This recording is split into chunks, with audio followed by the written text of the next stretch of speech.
When it comes to learning something new, how do you go about doing that? How do you go about doing it in a way where you learn it deeply, you can comprehend it, and you retain the information? What's your best approach?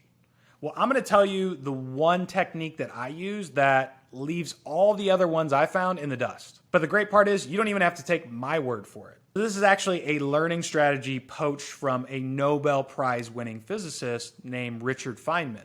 And this technique obviously is called the Feynman Technique. So how does this work? Well, it's basically broken down into 4 simple steps. So the first one being picking an idea, a topic, or a concept that you want to learn. Easy enough. Number 2, explain it like you're explaining it to a child.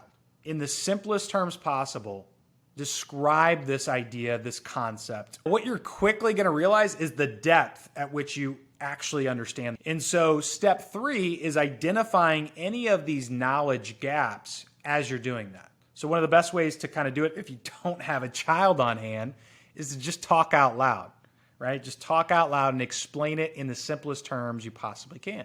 And then step 4 is to sort of refine and simplify that further. So if you still can't get it, going back to step 2. And one of the best ways to see your journey linearly as you're going through this is to use a notebook. So I can take a black pen here, for example, and I'm going to write down the things that I understand as I'm going about it the first time. And after I get to step 4 and I've identified the things that I don't know or I'm trying to refine and simplify further, I'm going to go ahead and I'm going to switch to a red pen.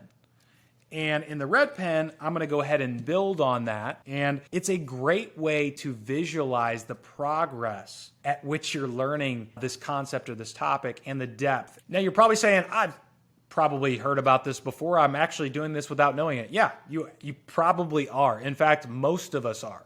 The problem, though, is we don't actually have a label for it. And just by knowing that this is called the Feynman technique, we become more aware of it. And in doing so, we're going to start to utilize this more frequently. And that's the goal, right? Is to use this consciously. Now, again, this is my favorite method because it not only improves comprehension, but also retention. And retention is really the key part that we're trying to solve for here.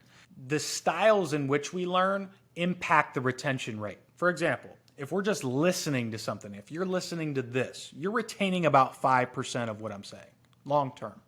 If you're reading something, if you're reading what I'm saying in a book, probably around 20%. Audio visual, about the same. Now, if I were to demonstrate this and really bring out the pen and walk you through this and record all of that, you're sitting at around 30%. If we're having a discussion at large about this, around 50%. And if you practice doing this yourself, about 75%. But the best way to learn is to teach it yourself, which again is sort of the core concept of this entire technique.